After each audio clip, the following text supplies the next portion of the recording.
Welcome back to Partners Dog School.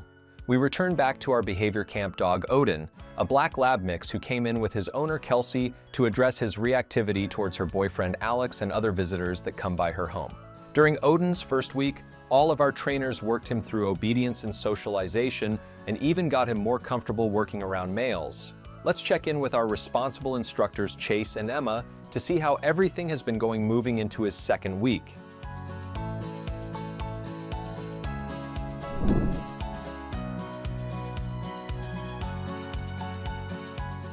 So right now I'm walking Mr. Odin into daycare for one of his first social sessions. I definitely saw a lot of curiosity, one-on-one soch. Definitely kind of the most confident, happy that I've seen him. He definitely seems in his element, very comfortable in that aspect, working around a lot of the other dogs. So now getting into further along than just that one-on-one socialization. My hope is with this, with a dog like this, mindset is definitely a very big thing.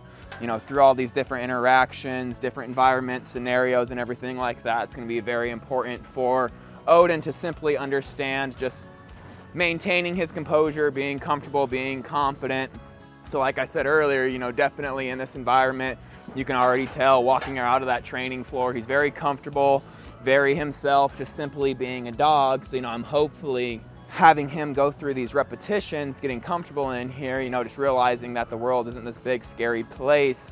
A lot of this off-leash, obedience that I'm able to do with him in here. I've already had a lot more success with my recalls, him not blowing off sits and everything like that, just because I feel like he's more comfortable. He's not the one that's, necessarily out of control. So I think, with this, just getting him comfortable and confident, having him run around, be a dog, that'll hopefully help transfer that mindset over to our training and help get away with a lot of his stubbornness. Because again, you can see that him simply being in an environment where he's comfortable, he's a lot less willing to have an incident, especially with previous triggers and coming up to certain people or objects and feeling more confident than before. So this is a good way to keep building up that confidence and relationship that we need. And again, we like that he's more willing to engage with both the training staff and all the other dogs here in daycare. So I'd say that positive energy is leading Odin to a more appropriate way to interact with us. And when we compare that to his mindset while out on the training floor, going through his obedience and structure, he's more likely to shut down and not give us as much. So I think it's great we can continue to transfer over this mindset in daycare to his training and make everything more positive moving forward.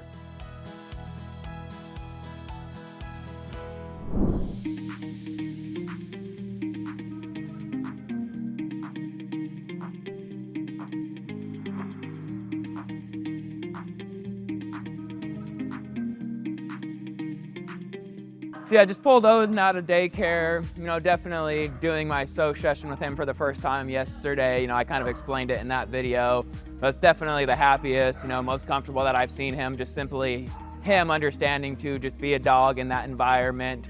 So, that's good to just reinforce and kind of put him in that mindset, just so he sees that, he's capable of being comfortable, being a dog, being happy, being playful.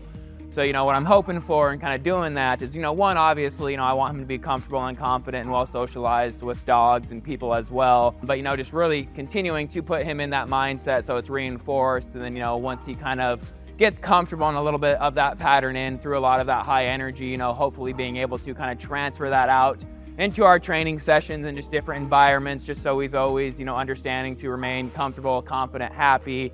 Because again, when he's anxious and that's when he's going to lead into making the wrong decision. He's going to be more uncomfortable, more driven into making a decision that he shouldn't be making, getting him into a situation.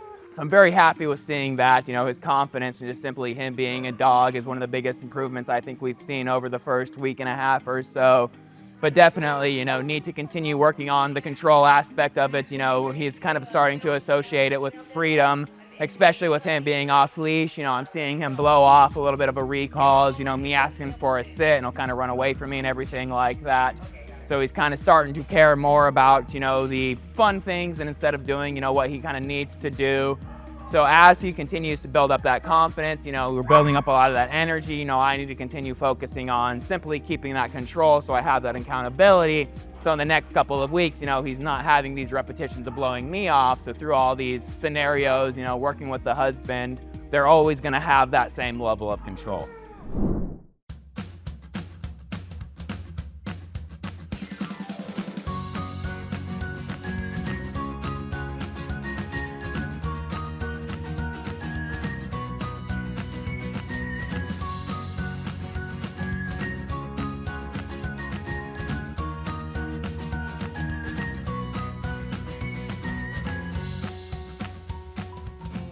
So the last few days I definitely noticed with him is that he's struggling a little bit on obedience and just being in a certain mindset where he doesn't want to work. It's not necessarily because he's tired. Definitely think that it's just like he just doesn't want to do it. Holding him a little bit more accountable for, like sits and downs and just basic commands like that. Getting him to actually work for us and not having us, work for him, I should say.